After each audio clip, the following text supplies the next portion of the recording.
Okay, great. All right, so thank you everybody for joining us today on this session, which is an innovative collaboration with Crime Stoppers, Bermuda, Caribbean, and Latin America. So I am Sandra, one of two speakers here. I'm joined with Alejo Campos. I'll do a small introduction of who I am, and then I'll pass it on to Alejo. So my name is Sandra Moreno. I'm currently in Edmonton, Alberta, Canada. I'm a victim specialist with the Edmonton Police Service, and my specialization is the victimization of diverse and emerging communities, which focuses on immigrants, refugees, and hate crimes. I have a master's in human security and peace building.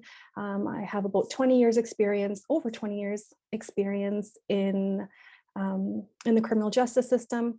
I started off working with high-risk offenders, predominantly sex offenders, then moved over to working with victims and became a specialist with the Edmonton Police.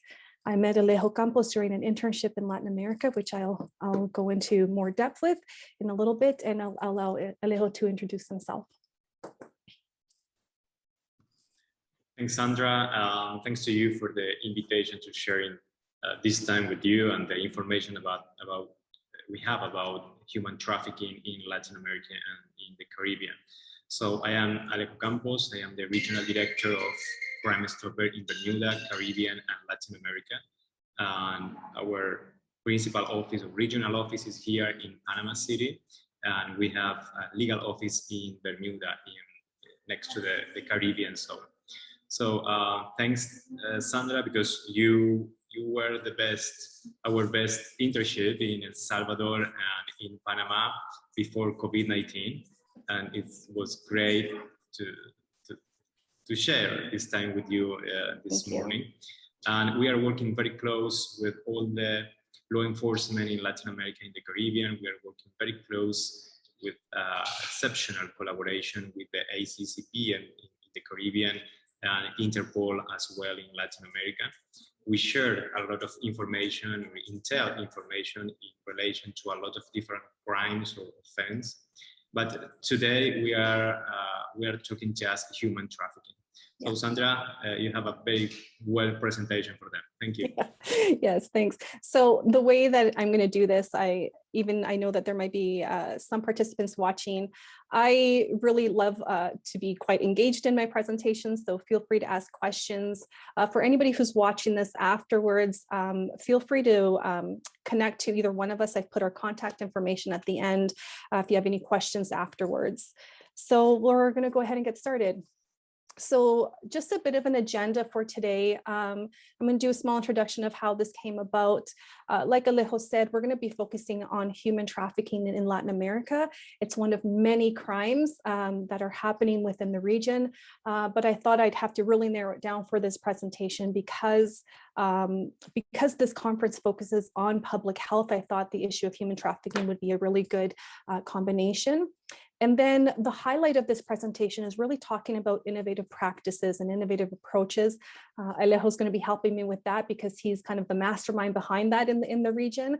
And then some of the key learnings and some of the objectives that we can walk away from is just really learning about global best practices, learning about what other countries are doing, and then maybe walking away thinking about your organization and challenging yourself to really ask yourself the question am I thinking outside the box when it comes to my stakeholder relationships? Can I be doing more? Hopefully you can walk away with some takeaways and some examples. And again, we'd be happy to answer some questions afterwards. Okay, so a bit of a background. So why did these two people come together from Canada and Panama? So as I said, in 2018, I entered into my Master's of Human Security and Peace Building. I was going to Royal Roads University, and one of three different tracks to complete my program was either through a thesis, through an internship, or through course base. I'm not one to do theses. I'm more of a hands-on person. So for me, it was no question. I wanted to definitely get my more experience within Latin America. I had some international experience before working in Tanzania with at-risk kids. I sit on a board of directors for a nonprofit there. But I was also born in El Salvador. I left when I was a very small child. We escaped the war. We came to Canada as refugees. So it was also just a perfect way for me to go back home. We've maintained very close ties to the region, and I wanted to go back home and work within the region, and particularly El Salvador. My CV was transferred to Alejo, and he was kind enough to accept it, and then it flourished from there. And I really felt like I walked away with a lot of really good learning experiences. Alejo really was relentless, and he pushed me into different environments that I never thought that I'd be included in, which is, where I am, why we are doing this today, because I really thought there was a lot of innovation in the collaboration that is happening within Latin America. So Crime Stoppers is part of the umbrella of Crime Stoppers International. Crime Stoppers International, it has 7 different regions, and their main focus is to mobilize the world to provide information on crime anonymously. So it's a nonprofit global organization. A lot of the collaboration is done with law enforcement, and it really wants to drive and push citizens to be more proactive in reporting crime anonymously.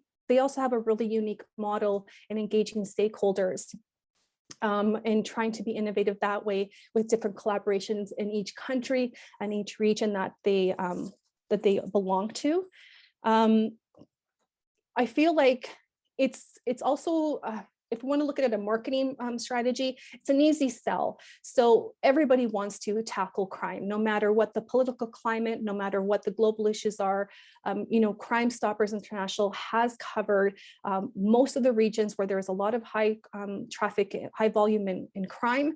And, that's why I think it really can engage in stakeholders, because everybody wants to get on board with this. So here are the 7 regions that Crime Stoppers International is involved with. We have the US, Canada, Caribbean, Bermuda, Latin America, which is the region we will be talking about today, Europe, Australia, New Zealand, Pacific, and Africa. So here's just an overview of the different countries. I might have missed one. Alejo, you can just let me know if I missed a country there, but this is the overview of the countries that Alejo and his team are currently overseeing in Latin America. I'm not sure if there's any new collaborations in the works or not. Yeah, Sandra. Okay. Yes, it's right.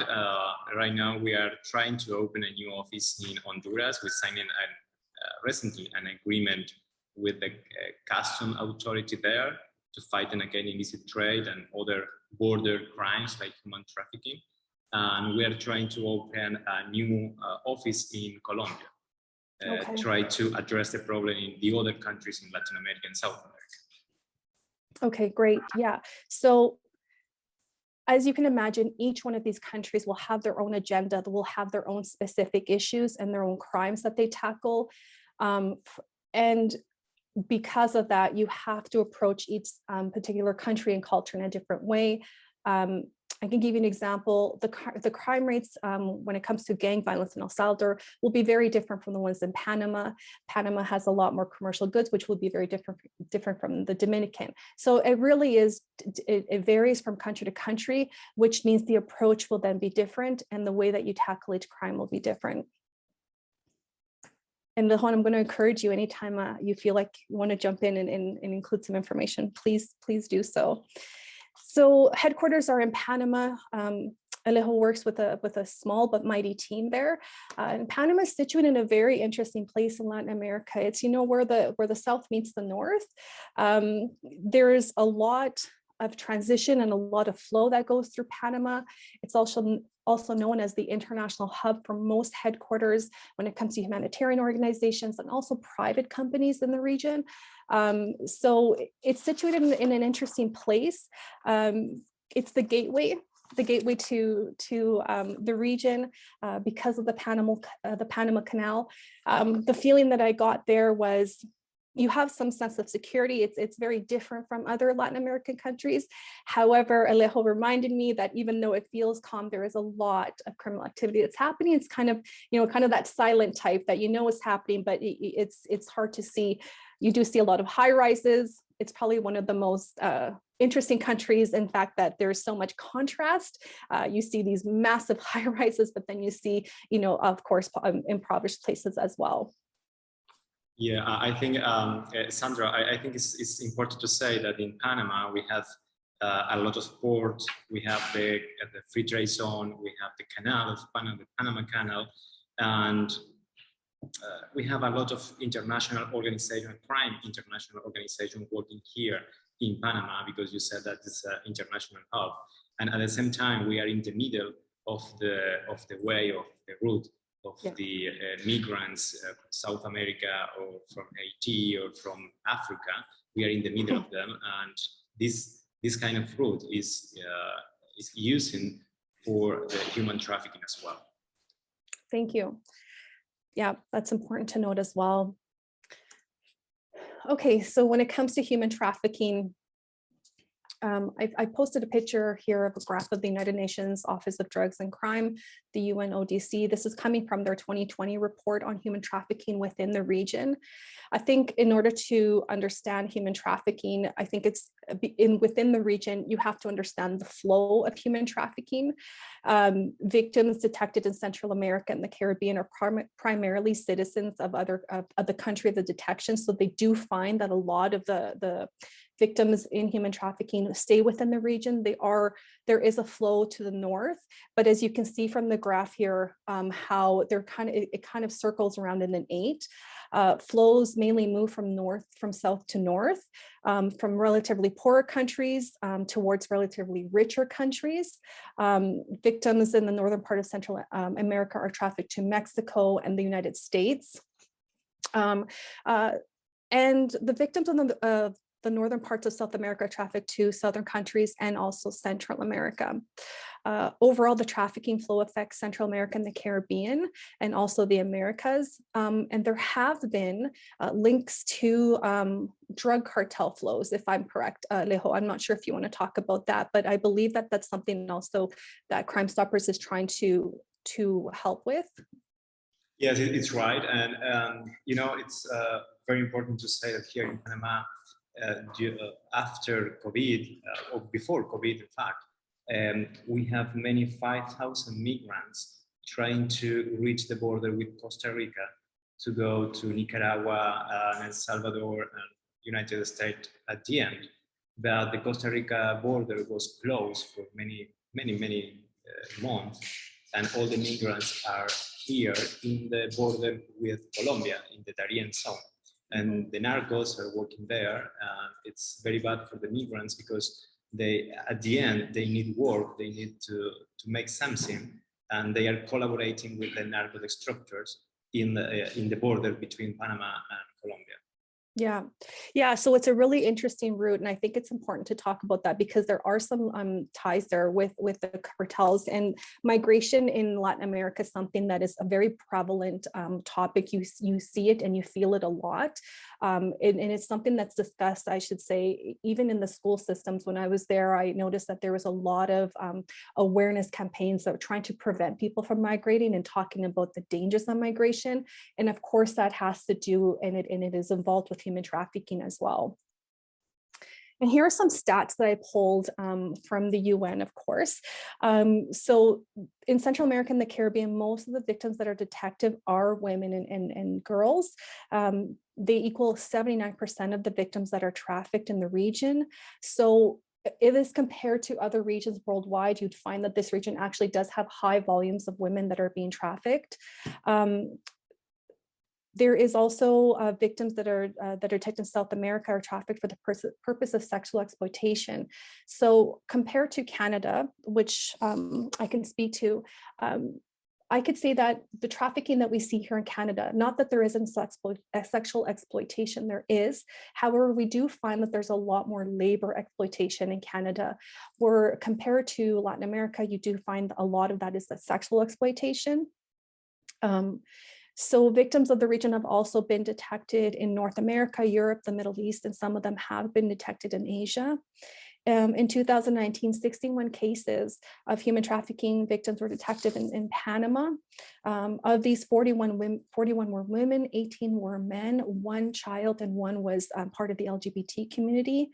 33 of the cases were sexual exploitation, 26 of labor exploitation, and other types as well. So the other thing that I want to know about this, I want to note about the stats in Canada is that we find that we have a large portion of Indigenous population here in Canada that are involved in human trafficking, that have been exploited in human trafficking. The one thing I haven't seen, Alejo, and I'm not sure if you can speak to this, is I haven't seen a whole lot of statistics on whether or not Indigenous populations in Latin America have been exploited through sexual exploitation. I'm not sure if that's a research that has been done. And then when it comes to supporting victims of human trafficking, in Canada, we do have a lot of agencies that are specifically formulated to tackle this issue, workers who specialize around this. We have a lot of shelters in the region. In Edmonton, Alberta, which is where I'm located, I can name at least 10 different shelters that we have. I will say that when I was in Latin America, I did find that the hospitality industry is one that really did step up in to replace some of that, the lacking in shelters. And I don't know, Alejo, if you want to talk about any support. Like I asked the Indigenous question, but is there any support with the shelters? I know that that's something that you were talking about in 2019 when I was there. Yes, we are very concerned about that in Central America because we don't have a lot of shelters for attending the victims. And at the end, sometimes the authorities cannot save the victim because they don't have any place to put them. And it's a very high concern for us. And the slavery is a very good problem as well in Central America, in the North Triangle, and in Panama. Do you know of anything to do with Indigenous populations, Alejo, in Latin America? Do you have any information on that? No, we don't have information. Okay, great. Great. So when we talk about public health, because that's how we want to relate it now in this conference. So human trafficking, there has been research that has been found that there is a relation to public health concerns. Now those public health concerns can be physical and of course emotional, psychological. So the obvious ones that you're going to find, of course, are sexual abuse and the physical abuse. Along with that, and I think anybody who's worked with people who are involved and have suffered from trauma, there is a ripple effect. So just because somebody has, sexploitation can then lead to depression, shame, all of the other stuff. So others include diseases associated to living in crowded conditions, such as tuberculosis, malnutrition, and infectious diseases. Injury is a significant problem with human trafficking victims resulting from the physical violence, torture, unintentional injuries. People who have been forced into labor will also complain about different ailments in their body because of the conditions that they work in. And some can be more subtle, like, back pain, some can be, foot pain, things like that. This will all add up, and in the end, I'll explain how this can add up to a larger health concern. Mental health problems, as I just explained, are recurrent physical and emotional abuse. People have and will develop depression, phobias, panic attacks. Depression is also something that's frequent. Suicidal ideation. Working with victims, I find that one of the biggest concerns that that they talk about when it comes to being a victim of human trafficking, there is a tremendous amount of shame that is involved in that. When I talk to my victims about once they've escaped, they have a lot of shame, talking about what they've done, talking about how they got there. And when it comes to reintegrating back with their community, back with their family, or even connecting back with their children, there is always that sense of shame. So a lot of that has to do with psychological supports. We really push for psychological help. And the way that this becomes a public health issue is because if they're migrating, if they're under certain conditions, or they're in captivity, the possibility of reaching out to any type of public health industry, doctor is next to none.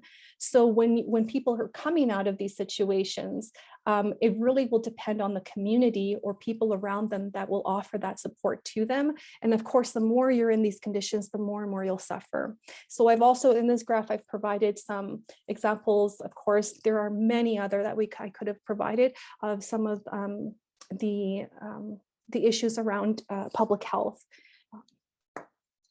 I can tell you that there was a situation here in Alberta where we had a large group of Filipino people who were migrating, who came here, on a promise to work.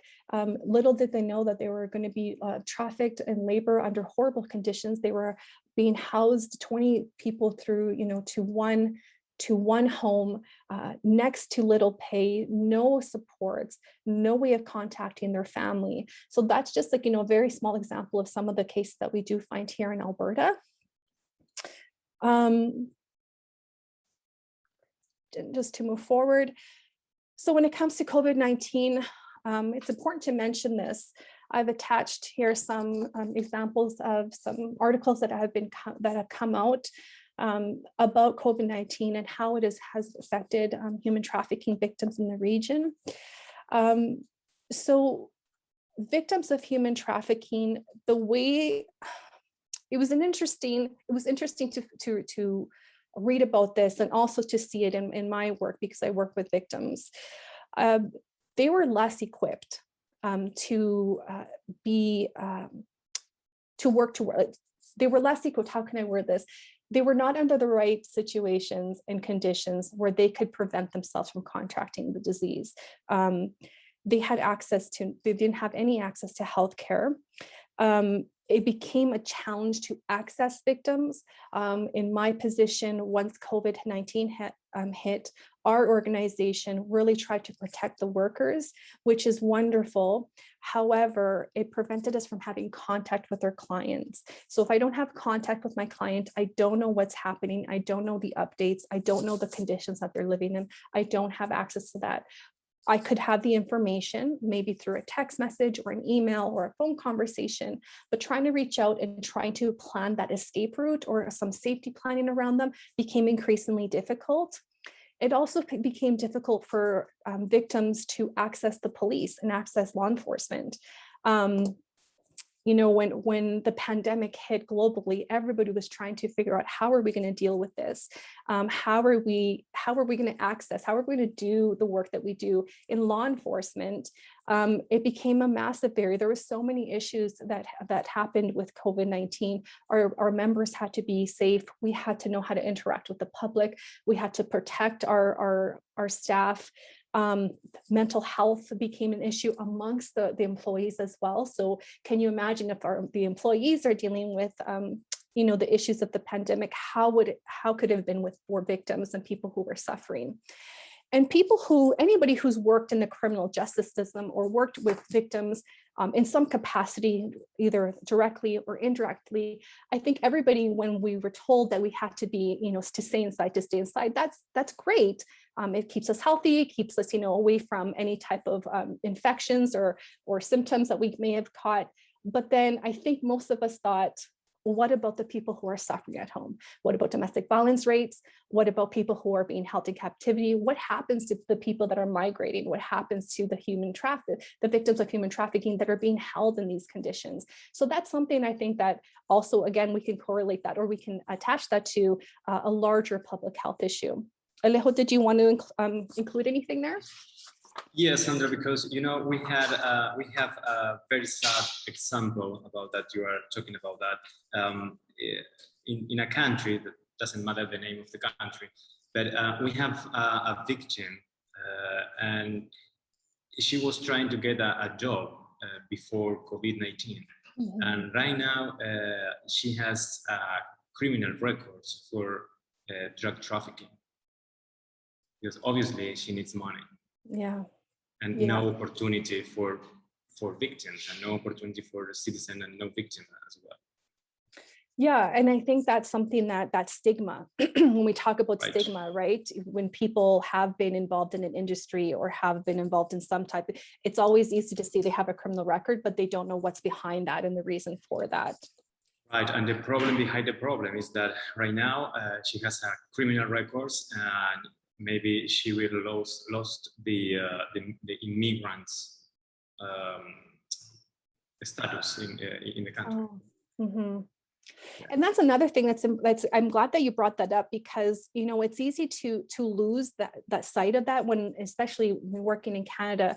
It's not often that we deal with the immigration status of someone. Sometimes it's a little more straightforward, I should say, whether you're a visitor, whether you're a tourist, whether you're in a work visa.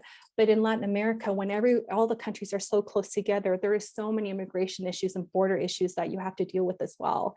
Yeah, so that's important. The last thing I wanted to talk about when it came to COVID-19 and how it impacted victims was the shutdown of the the court system. So in Edmonton, Alberta, we didn't have the court system running or operating for, I would say, at the very least 2 months. So victims who were ready to appear in court and testify against their abuser or somebody who was holding them or exploiting them, people who were ready to do that, all of a sudden it was a stop. So that also took an impact on their mental health, because you really try to work hard with the victims and support them and empower them to take the stand and to testify. And just when they're ready to do that, everything is gone. And not knowing when, we didn't really have an insight on when the court system was going to come back up. And sometimes you lose that. Anybody who's worked in human trafficking, a lot of the detectives in the Edmonton police will say that one of the biggest obstacles that they face is trying to get the victims to come to court, because that's the only way that we can reduce some of these numbers and bring awareness. So that was a huge loss for us, is the court system being on hold. Okay, so when we talk about collaboration, which is going to be our main focus today, I grabbed this from the Government of Canada website. I'm not saying that we have the most global best practices, but I do think that these are quite relevant. And I'm going to count on Alejo to talk a lot about the collaborations and what was the thinking behind that. But I think here's some do's and don'ts, I think, which are hopefully common sense to how you can approach stakeholder relations, collaborations, and partnerships.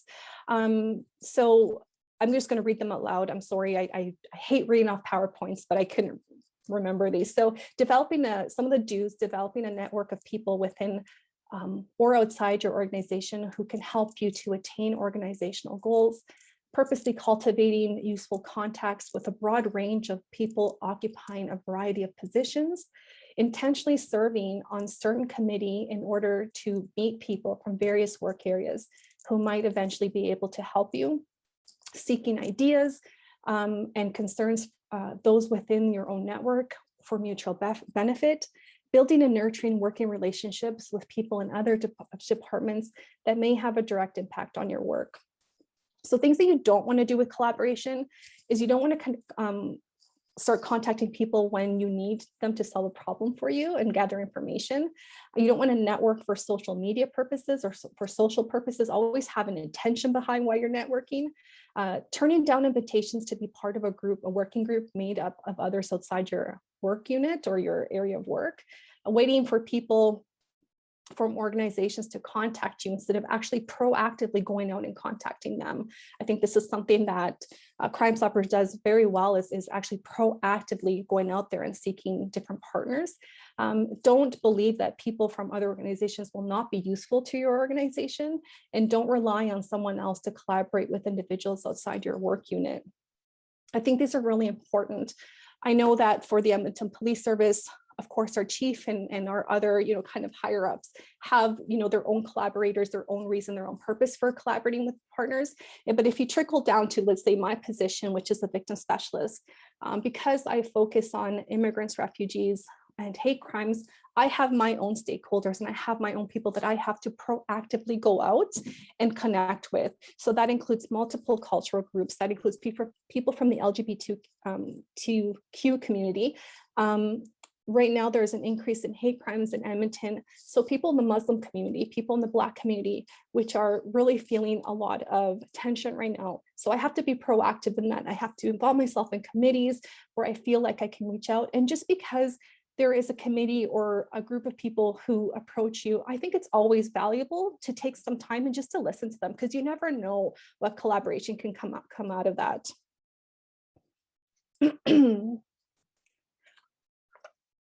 So when we talk about the stakeholders in Latin America, it's, I think, a lot more complex than what I'm presenting right now.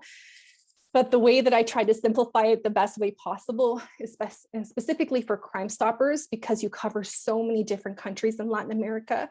I think nationally, your biggest stakeholders are your law enforcement, are the courts, your government, and of course your civilians, because you're trying to provide a safer community for them. And internationally, if we do better work within the region, the private sector benefits, regional countries benefit, and of course, North America. Why North America? Because what happens south of the border will always affect what's happening north of the border. Now, this is just a glimpse. I know that there is so many more here, Alejo, that you can probably mention, but this is just a little glimpse of all the different partners and partnerships and collaborators that have helped with Crime Stoppers. I'm not sure if you want to add to any or if you think that looks good. Yes, and I think it's very important two things here. We need to be more active with the community, because the community have a lot of information in relation to possible human trafficking situation around them, but they need a safe and anonymous way for sharing the information with the local authorities. This is, first of all, the community have to be involved, have to understand the problem, and have to understand that the human trafficking include a lot of different way or type of trafficking as well, just not the sexual human trafficking. The second point here is, in my experience with many countries in Latin America, we need to put together all the sectors at the same time, because we need to work together against this human trafficking, you know. This list that you have there, Sandra, is perfect. Obviously, we need to put another organizations, public and or private, but it's very fine, because we need to show them that we have to work together, and each organization or each company or each public or private sector had to do that to stop the human trafficking, and make or create a specific task forces in our countries, but with a lot of collaboration and cooperation between them, because this is a transnational crime. It's not a local crime. It's not just a problem in Panama or Paraguay or United States. It's a transnational problem, and we have to stop this problem from a transnational way. Yeah. So to do that, we have to increase the collaboration between the different parts, and just work together and sharing information between the organizations. Yeah, I think that you're absolutely right. And I'm going to try my best to highlight, that's why I think I'm going to need your help. I'm going to try my best to highlight all of the, you know, specifically just with this one crime, the collaborations that you've come up with. And I do want to point out that the rest of the slideshow is going to have a lot of pictures of Alejo, but I want to give the disclaimer. It's not that because he's the only one that works in Crime Stoppers, it's because working in Latin America, you have to be very careful with security. So Alejo has been courageous enough to be the face of Crime Stoppers. All employees in Latin America will have a pseudonym. They will not be. They will not let people know what they do for a living. When I was there, I had 7 different organizations that I made up in my head when people asked me what I did. It's not something that I wanted to be public, because for security reasons, I didn't want anybody to know. So that the reason why you're going to see Alejo over and over in some of these pictures is because he's the face of Crime Stoppers. So I think this, so you just mentioned this, Alejo, that this is the platform. So this is the basic platform that that Crime Stoppers provides in reporting crimes. So this is when I talked about Crime Stoppers International, this is what they want. So this is the anonymous reporting. your most standard method. You can find this in all regions. You can find it in Canada. I know that in Crime Stoppers here in Edmonton, they also use a similar platform. You go in, you find the crime, or you provide general information on a specific event where you feel that the police need to know. In Latin America, I gave a glimpse here of the different countries and the different platforms that you can go into. As Alejo just pointed out, citizen participation is key. And the reason why it is essential there is because we can go back to the history of why Latin America has crime, why there is, you know, the different violent rates. But there is also, because of that history, there is a breakdown in trust between the police. There is something, I'm not saying that the police haven't worked hard. I have seen a lot of excellent examples of what they're trying to do to get themselves involved in the community. However, the citizens, I can say, and I think it's fair, Alejo, you could correct me if I'm wrong, there is a security risk. People are scared of having a security risk if they report a crime. People sometimes don't trust authority. There is not a whole lot of trust between the government and its citizens. So this is where I think Crime Stoppers is key. And this is probably their biggest selling point, is having these platforms of anonymous reporting. It's secure, it's safe. Nobody has ever been, their safety has never been in jeopardy by participating in these tips. These tips, once they go into the system, whether that's a phone call, whether that's an app, or on the web or through a website, it goes directly to the police. And so the identity of the person is never there. If you want to go back and look at what's happening, or maybe want to add to the information you've provided, you are given, I believe it's a PIN, where you can go back and access. You can upload photos, you can link certain websites, whatever it is. They make it very accessible and easy for people to provide information. When I was in El Salvador, in the works was a platform for children, which was child friendly, which is accessible to kids to report different things in their environments, where it kind of got them in the habit of being active, being an active participant in your community and fighting crime. I'm not sure if you wanted to add anything, Alejo. Yes, that if we understand that behind human trafficking are transnational crime organizations, and these organizations are the same of the drugs trafficking, arms trafficking, illicit trade, money laundering, etc., we understand why people don't want to share information with the authorities, and they have a lot of information. So this kind of platform like Crime Stopper in Latin America is very useful, because the police need the information to fix the cases, and the information is in the community. So to do that, Crime Stopper is helping to all the authorities in Latin America and Caribbean countries to address the problem in relation to human trafficking and other transnational crime. But remember that behind the human trafficking are the international crime organization. It's just not a local organization, but this kind of international crime organization works together with the local ones. So it's very dangerous. It's a very high risk for the local communities sharing the information directly with the authorities. Yeah, I think that's excellent. Transnational crime is something that you don't just deal with national crime in Latin America, you deal with a lot of transnational crime. And like Alejo just pointed out, human trafficking, as he said, there's organized crime behind that. And I love what you just said, Alejo, because I think you just came up with your next marketing strategy, is if the information is in the community. That's exactly what happens. The community has enormous amounts of knowledge of what's happening. Latin Americans are very much involved and know what's going on in their streets, in their family, in their neighborhoods, in their countries. They're very involved. So you're right, the information is in the community. That's your next slogan, I'm telling you. All right, so let's start with the collaborations, Alejo. This is, when it came to human trafficking, I picked a series of different collaborations and partnerships that you have created, that you connected with. I'll present maybe just a bit of a background of what they are, and you can come in and talk about like why you felt that was important. And I want people to know when they hear this, I want you to always keep in mind that there is a list of crimes that are happening in Latin America, national crimes and transnational crimes, organized crime, human trafficking, illicit trade, commercial trade, sexual violence, gang violence. So think about each type of collaboration for each one of those crimes.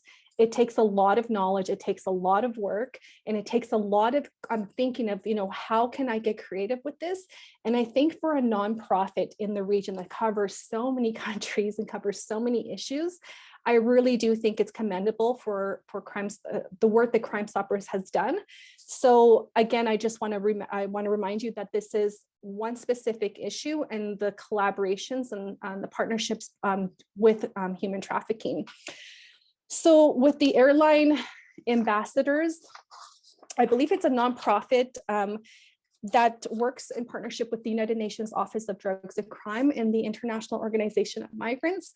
So AIRLINE ambassadors try to promote safety within the airlines. They also provide humanitarian aid to vulnerable children, protect children who are traveling, providing medical escort program, and educate on child protection via their volunteer and human trafficking. Alejo, is there a reason why you thought Crime Stoppers was good for this? I know that Crime Stoppers did partner with them to provide training to people in the hospitality industry, but maybe talk us through why you chose AIRLINE ambassadors. So they have a lot of experience. They are a very clear, very important organization in the United States. Their collaboration with the US Department is very important for us as well. And they are young people, and it's very important because they are working in the planes right now, and they are trying to learn about how to identify a human trafficking situation in the airports and in the planes.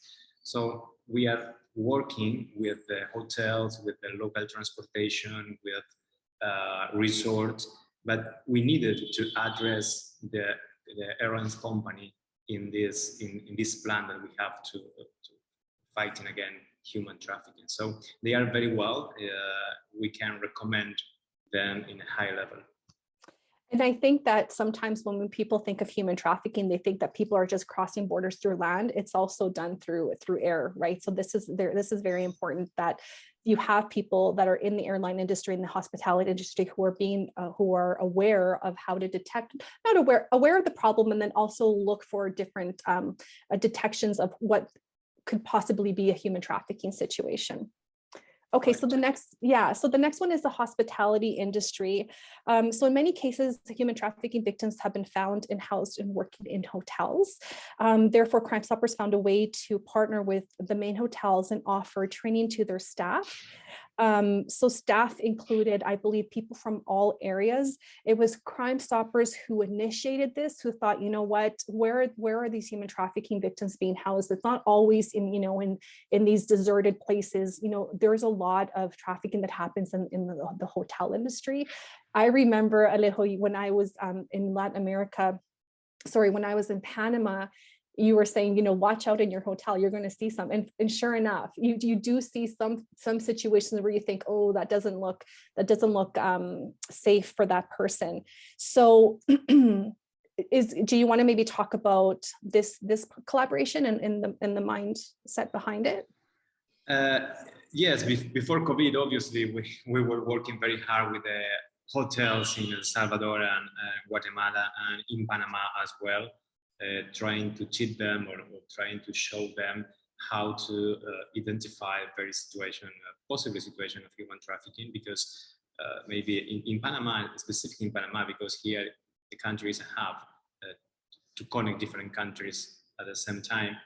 Many hotels are using for the transnational crime organization in human trafficking to move the victims or to move the users of the human trafficking. Yeah. So we have to follow the user as well, not just the victim and not just the criminals behind the human trafficking. We have to follow up the user as well. Yeah. In this hotel, they are using this kind of high-level hotels, because there is not a cheap hotels.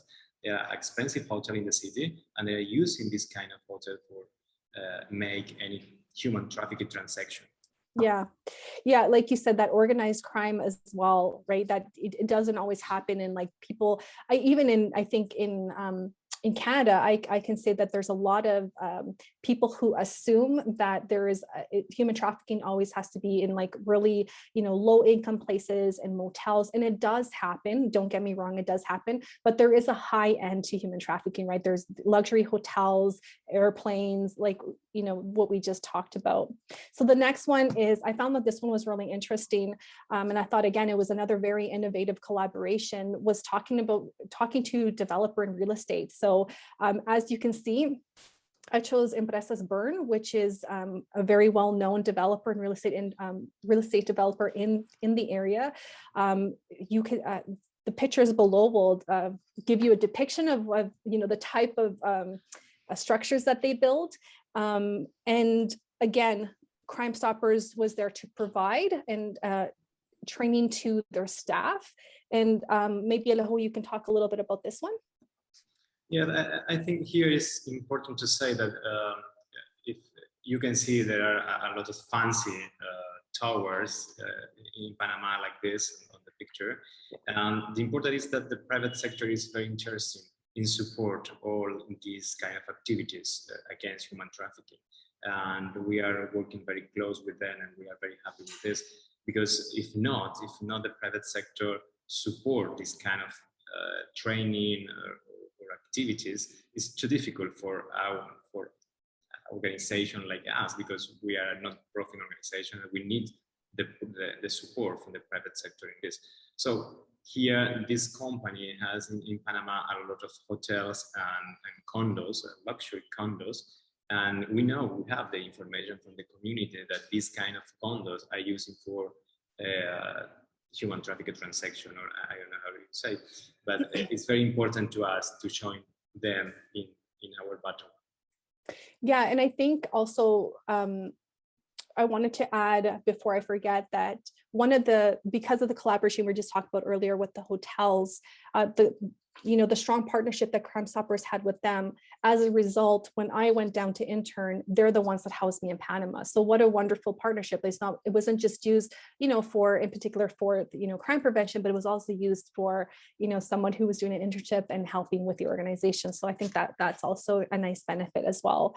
And Uber, I think this is probably the one that I found the most impressive. And I've talked about this before. In Edmonton, Alberta, I sit on a board of directors for a coalition against human trafficking. I'm one of 12 board of directors in the organization. And I've talked to them about this collaboration. So I'm going to just talk briefly about it. So Crime Stoppers teamed up with Uber. Why? Because it's another area where they found that victims of human trafficking were being transported. A lot of transactions were happening through the Uber drivers. So so they provided training to Uber drivers. So all Uber drivers, I believe, Alejo, correct me if I'm wrong, is it El Salvador, Guatemala, and is it Panama? Yes, and right now we are working with this in Argentina and Colombia as well. Okay, yeah. So there's that addition, there's the training on awareness, how to detect certain situations. But I think what I found most innovative and most interesting is that there was an app that was created for Uber drivers. So when a driver is in their car or vehicle and they notice something that they feel is suspicious, they can grab their cell phone, open the app, put in that information. Again, Crime Stoppers provided that platform. That platform then goes directly to law enforcement. So it's that accessibility that made it quite easy. I know that there are some areas in the United States that are attempting to do this. To my knowledge, I don't think it's available here in Canada yet, but I do find that this is a very innovative way to tackle a specific crime and make it safe and accessible to people who are in the midst of these situations. And Sandra, if someone send anonymous information in relation to human trafficking through the Uber platform, using the Uber/Crime Stopper platform, Uber can track all the trip and share the information with the law enforcement or the local authority. And it's very important because they can complete the anonymous information with the GPS of the user or the GPS of the driver. Yeah, that's a very important point because they're all tracked through satellite. The routes are easily accessible, and all the information that was collected prior to the route, wherever route they were going, is also accessible to law enforcement, which is important too. Before I forget, also, I wanted to note that in Crime Stoppers Latin America, there is is there rewards, Alejo, for tips, or is it just, out of the goodness of people's hearts? I ask this because in Canada, at least I should say within Alberta, we do offer some monetary compensation. People can receive a reward for offering a tip. Maybe clarify for people who are wondering if that's something that's provided in Latin America. Yes, in Latin America, we don't pay any reward. Because it's so complicated how to pay a reward, because we need to keep the anonymous citizens safe. So we understood that people need to fix the problem in relation to a crime, not just $100 or $200. They need to fix the problem. So they are sharing a lot of information without rewards. Yeah, and I think that speaks volumes of people who actually put themselves out there, who may or less risk a little bit of their knowledge and don't receive any type of money for it, don't receive any reward, there's no compensation. So I do think that's very valuable, and it's important to notice that people are doing it just out of the goodness of their heart and wanting to be and play an active role in crime prevention. So this one, well, you can see me in one of these pictures. So when I was in Panama, there was also a workshop hosted in collaboration with the United Nations Office of Drugs and Crime.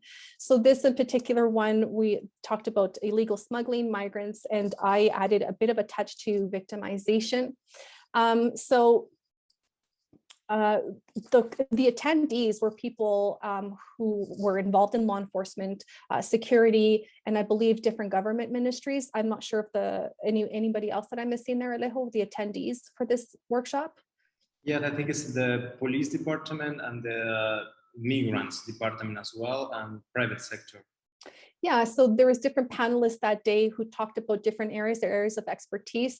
Alejo was kind enough to invite me to get on stage. I was extremely nervous because it's the first time in my life I've ever presented in Spanish.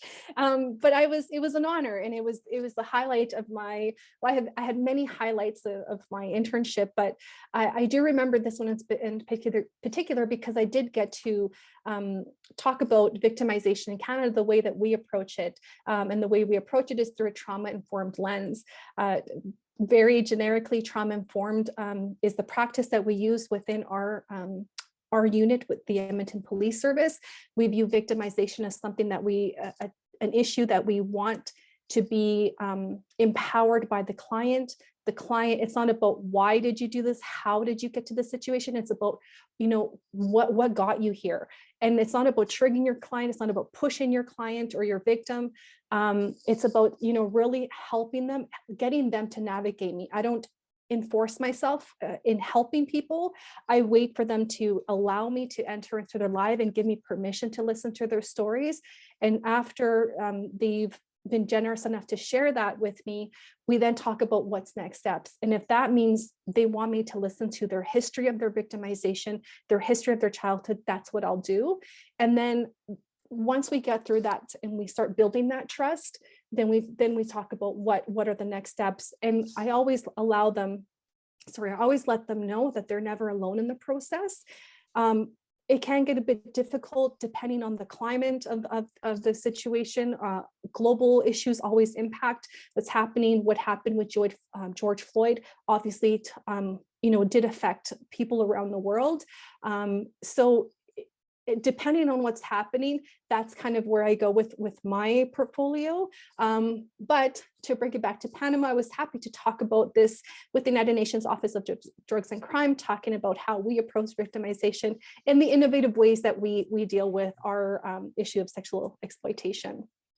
You are welcome anytime, Sandra.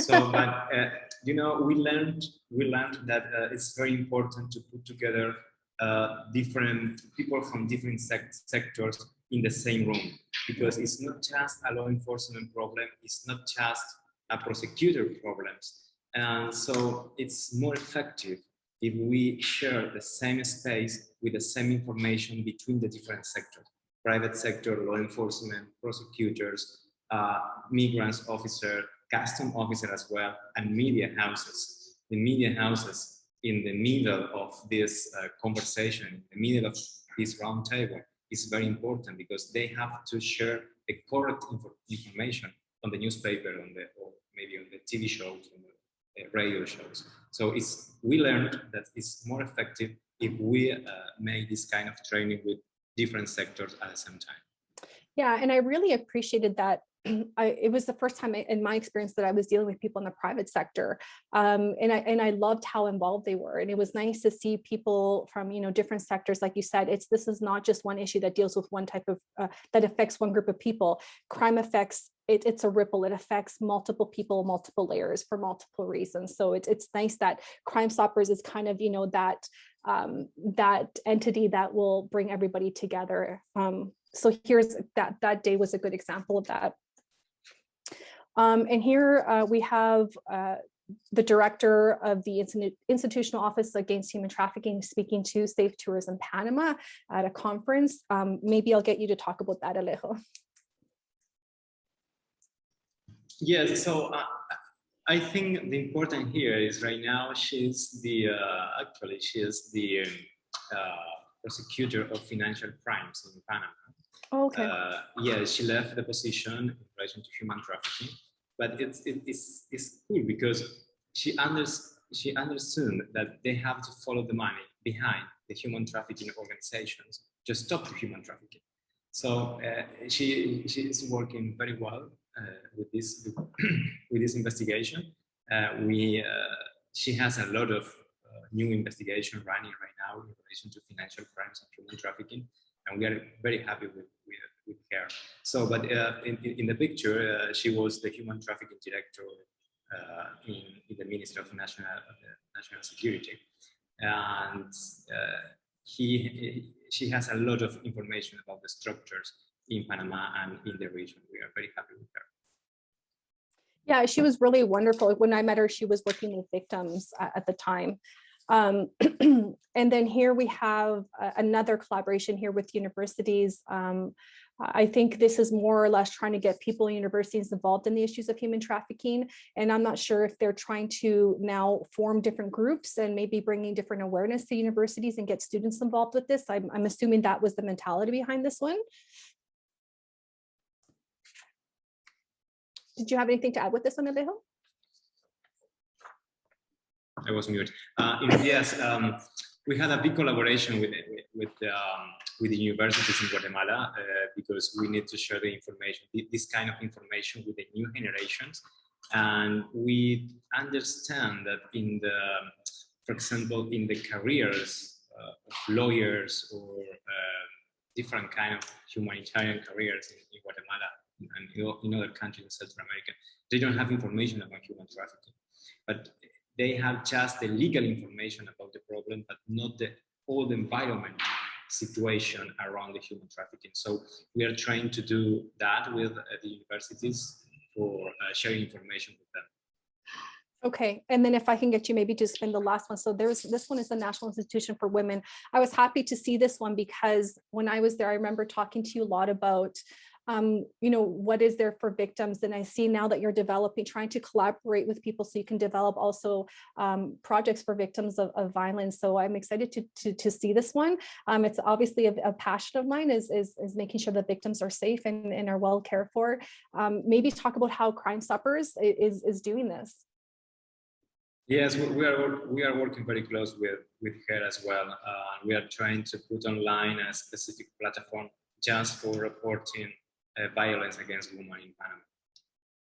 Yeah, so gender violence is something that it's very prevalent in the area. This is something I know that UN Women is very part of, as well as UNODC. There's a lot of, at least in El Salvador, I saw a lot of nonprofits and different organizations in different sectors who are trying to bring awareness to gender violence. I had the pleasure of meeting the Ambassador of Canada when I was in El Salvador. I know that this was part of her agenda too, is making sure that there is attention towards gender violence. Yes, at the end, Sandra, I think it's that we are doing that. We are trying to put together a lot of people on the same page, in the same table, working against this crime in the region. We are working together. Yeah, so I think what we're noticing here is that Crime Stoppers is the one that provides these platforms. And I'm not just talking about the platform online, I'm talking about different areas where you pick a specific crime and you try to bring people from different sectors on board and bring awareness and help them to get involved in the issue. So it's interesting that Crime Stoppers is really leading that in Latin America. And the other thing that I wanted to notice is that along with a lot of the work that you're doing, the team is also very involved in different community participation, different awareness campaigns. When I was there was there's a march for human trafficking. I remember that we went to, sorry, I want to point out that one of the pictures here is just an example of the different awareness campaigns that Crime Stoppers put out there in their social media. You can find them on Instagram. You can go on online to just look up Crime Stoppers Latin America, and you will be directed to their website if you want to explore what those platforms look like. But definitely bringing awareness through social media is something that is very important to Crime Stoppers. Alejo is obviously, like I said, the face of the region for Crime Stoppers. So he's always on social media. I see him doing radio, I see him doing news, television shows. This week he was with a congressman from the US. So, I mean, you're a very busy man, but it's that exposure is really important. And I think also participating in community events is very important as well.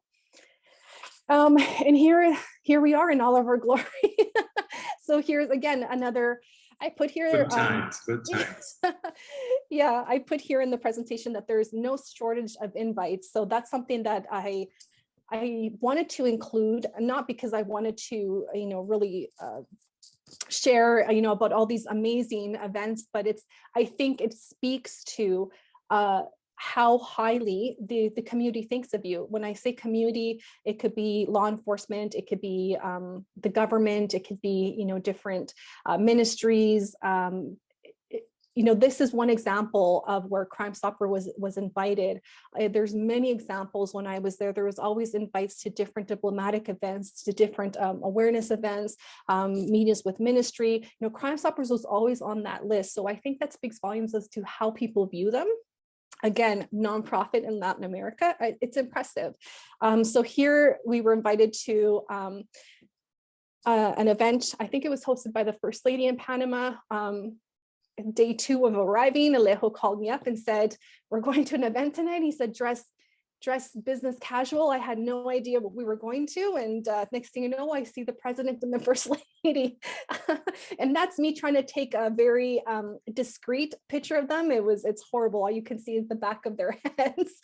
But yes, Alejo didn't even think twice about approaching the president of Panama and talking about Crime Stoppers at an event. He definitely took advantage of that. And it was, again, an easy sell because everybody wants to work against fighting crime. And here we are signing a proclamation of, how we are committing to working on combating human trafficking. And so here are some results. I think it's important to talk about some success stories with Crime Stoppers.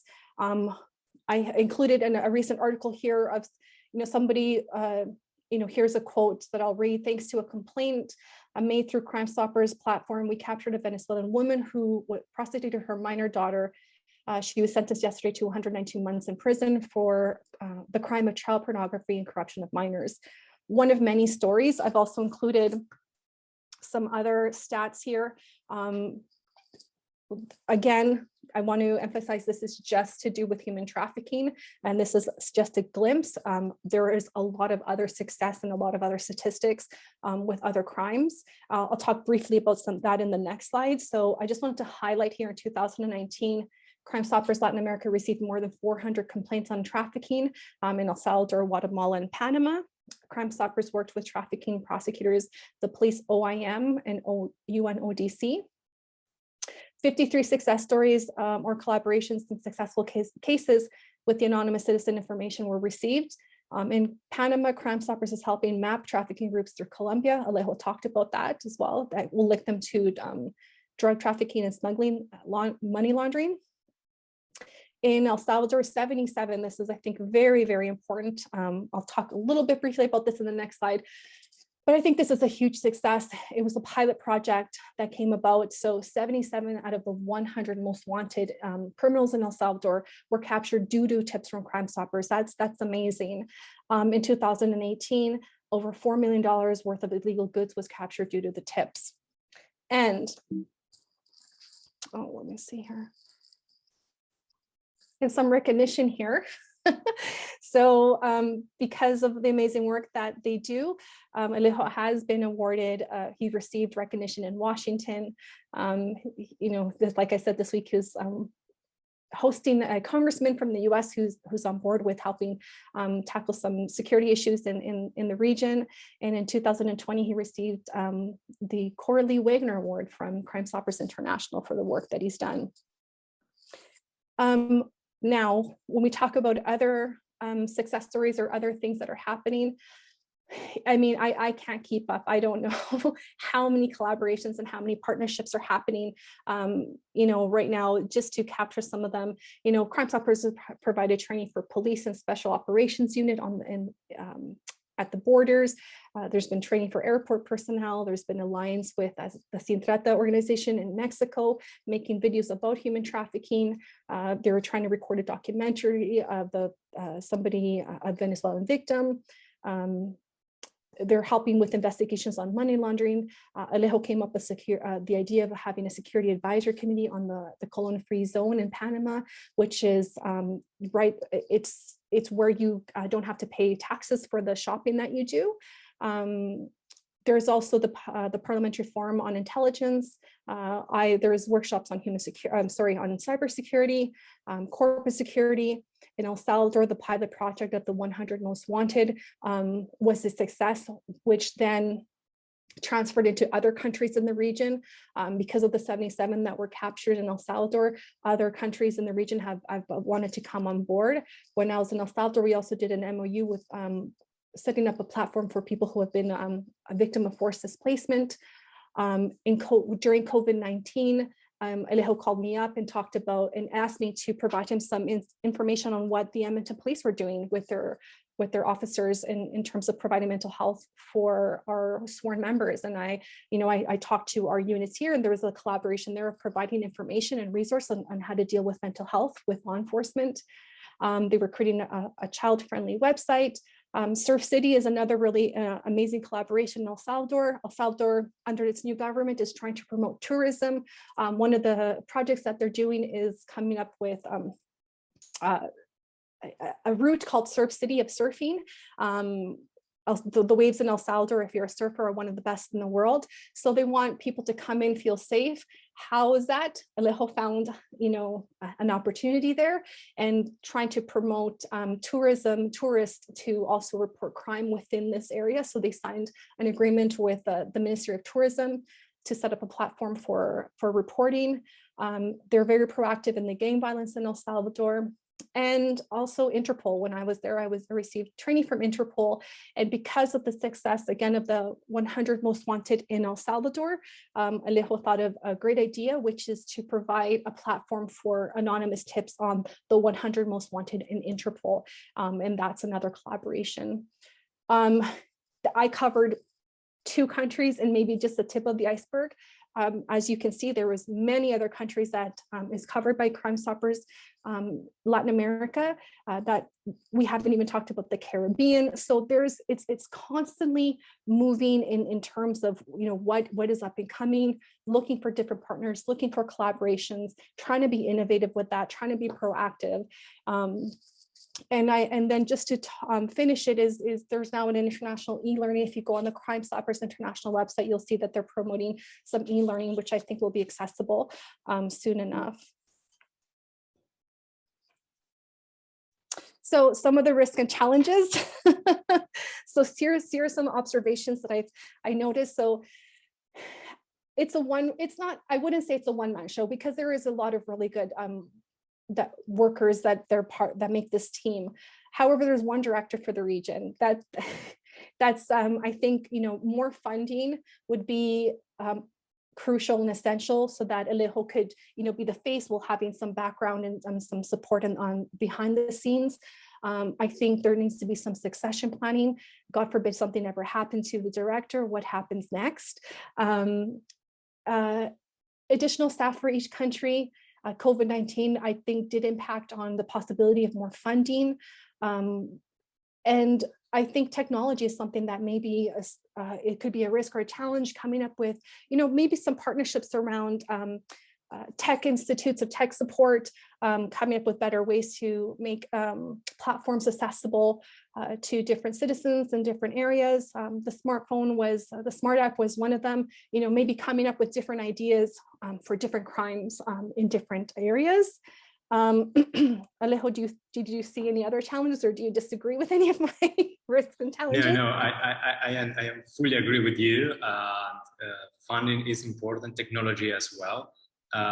But we need more, in each country, maybe we need more support from the authorities, because I know that we share a lot of information with authorities from the community. Maybe could be a more work, or more things to do to the authorities, but it's necessary, because this is the community information, and they need this kind of information to fix the problem in their countries.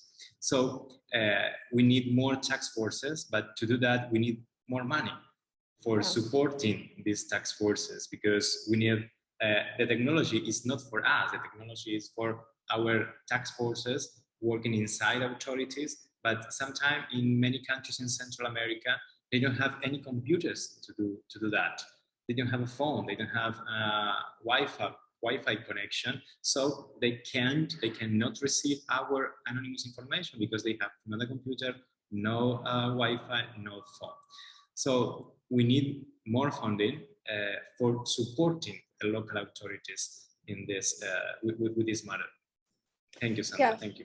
No, I think that's excellent. That's good to point out. Remember, we're talking about a different region. Sometimes we're so used to, I'm talking for myself, we're so used to being in an environment in North America where we have accessibility, different areas for different reasons. In Latin America, it's very different. People have different challenges in their day-to-day life. Now, I know that if you look at the news, the current news with the new administration, that's something that they've really committed to. Each administration says that they want to help tackle, crime in the Northern Triangle, tackle migration issues, tackle, issues, crime that's happening transnationally in Latin America, because they know that it eventually will affect the North America. However, I do think funding is important. Again, for that technology that Alejo just talked about, but also for that additional support in countries. Now I'm providing. Sandra, I'm sorry, because I think it's good to share with you this. In Europe, for example, a commissioner of police in any country, a day said to me, "Hey, we are very happy with Crime Stopper because we received a lot of information from the community." Okay, how many tips did you receive in the last year? Oh, 100. 100, okay. But you know that just in El Salvador, we receive 300 tips or anonymous report each day. Yeah. And so it's natural we need more support from the government, from the international organization, for donors, international donors, to support the national authorities as well. Thank you. Yeah, no, thank you. So that is all I have for the presentation. I don't know if there's any last thoughts that you wanted to include, Alejo. I have included some our contact information here. I'm not sure if there's anybody that is watching that wants to ask any questions, or like I said, anybody who's watching this recording afterwards, they're more than welcome to contact me or Alejo if you have any questions. And that, I don't know, did you have anything else to add, Alejo? Or? No, just say thanks to you, because it was a very great presentation about our work, and you are part of our work in Latin America, obviously. And thanks so much to put together all this kind of information. Thank you. I mean, I admire the work that you do, and I'm always very surprised of how you have the energy, the intelligence, the courage, the passion. You're like a machine that just doesn't quit. So I don't know how you do it, but thank you for allowing me to present on Crime Stoppers. And yeah, I think that's it for us. Yeah. So thanks. Thank you. Bye-bye. Bye.